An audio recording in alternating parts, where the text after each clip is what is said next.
നമസ്കാരം, മലയാളി വാർത്തയിലേക്ക് സ്വാഗതം. വിജ്ഞാന കേരളം പദ്ധതിയുടെ ഉപദേശകനായി തോമസ് ഐസക്കിനെ നിയമിച്ചത് ഇല്ലാത്ത വകുപ്പിലാണെന്ന് അമിക്കസ് ക്യൂറി കണ്ടെത്തിയതാണ് ഐസക് സഖാവിന് 8ന്റെ പണിയായത്. ലക്ഷങ്ങളാണ് മാസാമാസം ഈ വകുപ്പിൽ കൈപ്പറ്റുന്നത്. സംഭവം പുറത്തായതോടെ ഐസക്കിന്റെ ചരിത്രവും ഭൂമിശാസ്ത്രവും വരെ വലിച്ചു പുറത്തിട്ട് ചർച്ച. ഡോക്ടർ തോമസ് ഐസക്കിന്റെ ഒരു മുഖമേ കേരളം കണ്ടിട്ടുള്ളൂ. ഏതു വഴിക്ക് കീശ നിറയ്ക്കണം, അതിനെന്തെല്ലാം ചെയ്യണം എന്ന പ്രത്യേക കഴിവാണ് സ്വയം പ്രഖ്യാപിത സാമ്പത്തിക ശാസ്ത്ര സിംഹത്തിനെന്ന്. പണ്ടേ ഐസക് ഒരു നക്കിയും പെണ്ണുപിടിയനുമാണെന്ന് പച്ചയ്ക്ക് വിളിച്ചു പറച്ചിൽ.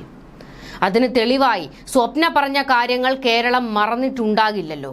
ഐസക്കിന്റെ വാതിലിൽ മുട്ടേർപ്പാട് പാർട്ടിക്കാർക്കിടയിലും എല്ലാ കാലത്തും ചർച്ചയാണ്.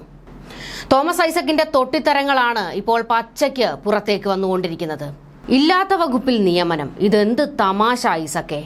ഇന്ത്യയിലെ പുകൾപെറ്റ സാമ്പത്തിക ശാസ്ത്രജ്ഞൻ ഡോക്ടർ തോമസ് ഐസക്കെ കേരള ഹൈക്കോടതി ചീഫ് ജസ്റ്റിസിന്റെ മുൻപിൽ അങ്ങയുടെ ആർത്തിയെക്കുറിച്ച് അമിക്കസ് ക്യൂറി ഇന്നലെ സമർപ്പിച്ചിരിക്കുന്ന റിപ്പോർട്ട് കണ്ടപ്പോൾ അങ്ങേക്ക് നാണം തോന്നുന്നില്ലേ? ഓരോ വർഷവും ശമ്പളവും അലവൻസുമായി ദശലക്ഷക്കണക്കിന് പ്രതിഫലം മന്ത്രിയായിരിക്കെയും അല്ലാതെയും ഖജനാവിൽ നിന്നും വാങ്ങിയിരുന്ന അങ്ങേക്ക് ഇപ്പോൾ പ്രതിമാസം വെറും 1 ലക്ഷം രൂപ ഖജനാവിൽ നിന്ന് സക്കാത്ത് വാങ്ങാൻ ചീഫ് ജസ്റ്റിസിന്റെ കോടതി വരാന്ത നിരങ്ങേണ്ട സ്ഥിതിയായോ? ഇത്ര നക്കിയാണോ ഡോക്ടർ തോമസ് ഐസക് എന്ന മഹാമേരു? വിജ്ഞാന കേരള പദ്ധതിയുടെ ഉപദേശകനായാണ് ഡോക്ടർ തോമസ് ഐസക്കിന്റെ ഏറ്റവും ഒടുവിലത്തെ നിയമനം. അതാണ് ഹൈക്കോടതിയിൽ പൊതുതാൽപര്യ ഹർജി വഴി ചോദ്യം ചെയ്യപ്പെട്ടത്. കോടതി പതിവില്ലാത്ത ഗൗരവം കാട്ടി സ്വമേധയാ ഒരു അമിക്കസ് ക്യൂറിയെ നിയോഗിച്ചു. ഇല്ലാത്ത വകുപ്പിലാണ് ഈ നിയമനം നടത്തിയിരിക്കുന്നതെന്ന് amicus curiae advocate Anjali Menon പച്ചയ്ക്ക് റിപ്പോർട്ട് നൽകിയതാണ് ഡോക്ടർ തോമസ് ഐസക്കിനെ ചുറ്റിച്ചിരിക്കുന്നത്. എന്തുകൊണ്ടോ എന്നറിയില്ല, എല്ലാ കാലത്തും നീതിപീഠവും ഡോക്ടർ തോമസ് ഐസക്കും 3ാം നാളാണ്. ഓർമ്മയില്ലേ, വിഖ്യാത ചിന്തകൻ MN വിജയനെ ജയിലിലടയ്ക്കണമെന്നാവശ്യപ്പെട്ട് ഡോക്ടർ തോമസ് ഐസക്കും MA ബേബിയും പിണറായി വിജയനും എല്ലാം ചേർന്ന് കോടതി കയറി ഇറങ്ങിയെങ്കിലും കോടതി MN വിജയൻ സ്ഫടികം പോലെ സംശുദ്ധനാണെന്നും എതിർപക്ഷം സംശയത്തിന്റെ നിഴലിലാണെന്നും വിധിയെഴുതിയത്. അങ്ങനെയും ഒരു വിശിഷ്ട ന്യായാധിപൻ നമുക്കുണ്ടായിരുന്നു.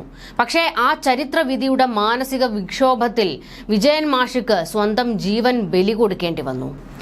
കൂലി എഴുത്തുകാരെ സംഘടിപ്പിച്ച് പിണറായി വിജയന്റെ ഉച്ചിഷ്ടം തിന്ന് പുളയ്ക്കാൻ പ്രഭാവർമ്മ അടക്കമുള്ള വേതാളങ്ങൾ 100ലേറെ ലേഖനങ്ങൾ ദേശാഭിമാനിയിൽ തുരുതുര എഴുതി വിജയൻ മാഷിനെ അവഹേളിച്ചുവെങ്കിലും സർവ്വവിജ്ഞാന കോശം എന്ന് പുകൾപെറ്റ PGയെ കൊണ്ട് അഭിനവ സ്റ്റാലിൻ പിണറായിക്ക് വിജയൻ മാഷിനെതിരെ ഒരു വാക്കെഴുതിക്കാൻ കഴിഞ്ഞില്ല.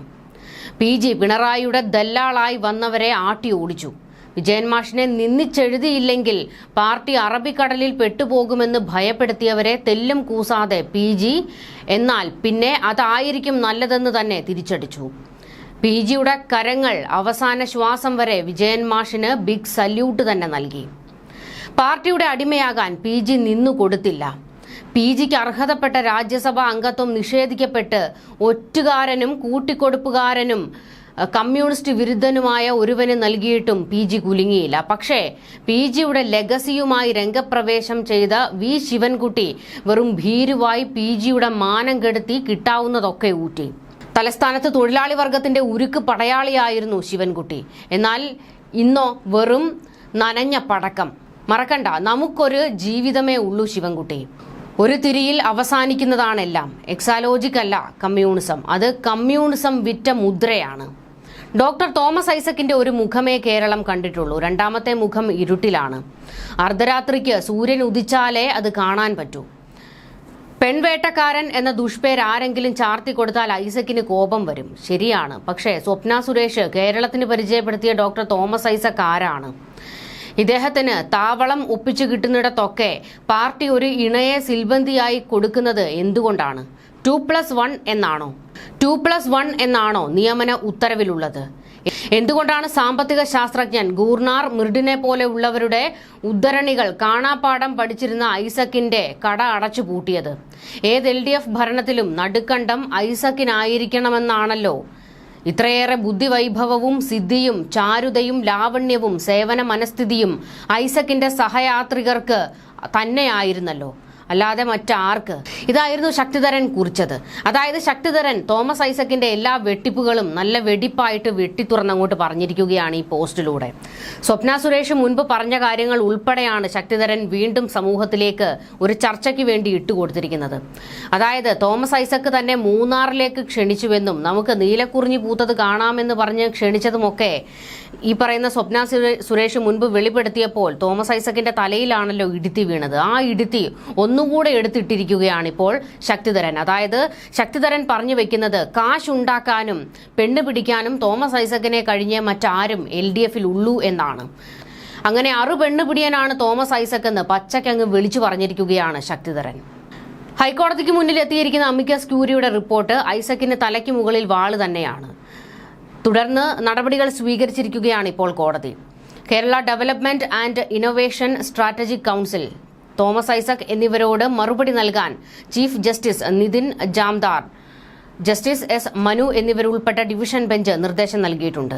പൊതുഖജനാവിന് മാസം 1 ലക്ഷം രൂപയോളം ബാധ്യതയാകുന്ന നിയമനം റദ്ദാക്കണമെന്നുൾപ്പെടെ ആവശ്യവുമായി തിരുവനന്തപുരം സ്വദേശി A. നവാസ് നൽകിയ പൊതു താൽപര്യ ഹർജിയാണ് amicus curiae Anjali Menon report നൽകിയത്. യുവജനങ്ങൾക്ക് തൊഴിൽ ലഭ്യമാക്കുന്നതിനുള്ള വിജ്ഞാന കേരളം പദ്ധതിയുടെ ഉപദേശകനായി തോമസ് ഐസക്കിനെ കഴിഞ്ഞ വർഷമാണ് നിയമിക്കുന്നത്. പ്രതിഫലമില്ലാത്ത പദവിയാണെന്നൊക്കെയായിരുന്നു തള്ളിമറിച്ചിൽ. എന്നാൽ കൃത്യമായി തന്നെ തോമസ് ഐസക്കിന്റെ കീശയിലേക്ക് നല്ലൊരു എമൗണ്ട് എത്തുന്നുമുണ്ട്. അഭ്യസ്ത വിദ്യരായ യുവജനങ്ങളെ തൊഴിലിന് പ്രാപ്തരാക്കുകയും തൊഴിലവസരം കണ്ടെത്തുകയും ചെയ്യുന്നതാണ് പദ്ധതി. പത്തനംതിട്ടയിൽ ഐസക്കിന്റെ നേതൃത്വത്തിൽ ഇത് നടപ്പാക്കിയിരുന്നു. തുടർന്ന് സംസ്ഥാനത്താകെ വ്യാപിപ്പിക്കാൻ സർക്കാർ തീരുമാനിച്ചിട്ടുണ്ട്. എന്നാൽ ഇതിന് മറവിൽ നടക്കുന്ന സാമ്പത്തിക ഇടപാടുകളെക്കുറിച്ചാണ് ഇപ്പോൾ ഖജനാവിൽ നിന്ന് അനാവശ്യമായി പണം പോകുന്നു എന്നത് കാട്ടിയാണ് പൊതുതാൽപര്യ ഹർജി വന്നതും അതിൽ അമിക്കസ് ക്യൂറിയെ നിയമിച്ച് ഹൈക്കോടതി വിശദീകരണങ്ങൾ തേടിയതും. ആ റിപ്പോർട്ടാണ് തോമസ് ഐസക്കിന് എതിരായിരിക്കുന്നത്. തോമസ് ഐസക്ക് പിന്നെ അങ്ങനെയാണല്ലോ, എല്ലാം ചെയ്തു കൂട്ടും, കാശടിച്ചു മാറ്റാനുള്ള എല്ലാ വകുപ്പും ഉണ്ടാക്കും, എന്നാൽ അവസാനം എല്ലാം കൈമലർത്തി കാണിക്കുകയും ചെയ്യും. കിഫ്ബിയുടെ തലപ്പത്തിരുന്നപ്പോഴും ധനമന്ത്രിയായിരിക്കുമ്പോഴും എല്ലാം ഇത് തന്നെ ആയിരുന്നല്ലോ തോമസ് ഐസക്ക് കാണിച്ചത്. ധനമന്ത്രിയായിരിക്കെ കിഫ്ബിയെ കയ്യിലിട്ട് അമ്മാനമാടി കോടികൾ അടിച്ചു മാറ്റിയിട്ട് കൈമലർത്തിയ മുതലാണ് തോമസ് ഐസക്ക്. കിഫ്ബിയിൽ ED പിടിമുറുക്കിയപ്പോൾ അഴിമതി നടന്നുവെന്ന ആരോപണം വരികയും തോമസ് ഐസക്കിനെ ചോദ്യം ചെയ്യാൻ തയ്യാറെടുത്ത ഘട്ടത്തിലുമായിരുന്നു തൊട്ടു പിന്നാലെ തോമസ് ഐസക്ക് EDക്ക് ഒരു കത്തയച്ചു. അതിലെഴുതിയിരുന്നത് ഇങ്ങനെയാണ്: കിഫ്ബിയുടെ മസാല ബോണ്ടിൽ മുഖ്യമന്ത്രി ചെയർമാനായ ഡയറക്ടർ ബോർഡാണ് തീരുമാനമെടുത്തത്. തനിക്ക് ധനമന്ത്രി എന്ന ഔദ്യോഗിക ഉത്തരവാദിത്തം മാത്രമാണ് ഉണ്ടായിരുന്നത്. ഇതായിരുന്നു അതിൽ പറഞ്ഞിരുന്ന പ്രധാന കാര്യം. കിഫ്ബി രൂപവൽക്കരിച്ചത് മുതൽ 17 അംഗ ഡയറക്ടർ ബോർഡ് ഉണ്ട്. അതിന്റെ ചെയർമാൻ മുഖ്യമന്ത്രിയാണ്. എല്ലാ തീരുമാനങ്ങളും എടുക്കുന്നത് കൂട്ടായാണ്. KIIFB vice chairman, executive committee chairman എന്നീ പദവികൾ മന്ത്രി എന്ന നിലയിൽ വഹിക്കേണ്ടി വന്ന എക്സ് ഒഫീഷ്യോ ചുമതലകളാണ്. മന്ത്രിയുടെ ചുമതല ഒഴിഞ്ഞതോടെ തനിക്കിതിൽ ഒരു ഉത്തരവാദിത്വവുമില്ല. കിഫ്ബിയുടെ ഏതെങ്കിലും രേഖകളോ കണക്കുകളോ ലഭ്യമല്ല എന്നും തോമസ് ഐസക് അന്ന് പറഞ്ഞതാണ്. മസാല ബോണ്ടും അതിലൂടെ ലഭിച്ച ധനത്തിന്റെ വിനിയോഗവും സംബന്ധിച്ച കാര്യങ്ങളിൽ മൊഴി നൽകാൻ തോമസ് ഐസക്കിനോട് ED ആവശ്യപ്പെട്ടപ്പോഴാണ് എല്ലാം മുഖ്യമന്ത്രിയുടെ തലയിലിട്ട് തോമസ് ഐസക് മുങ്ങിയത്. ഒന്നും തനിക്കറിയില്ല എന്ന്.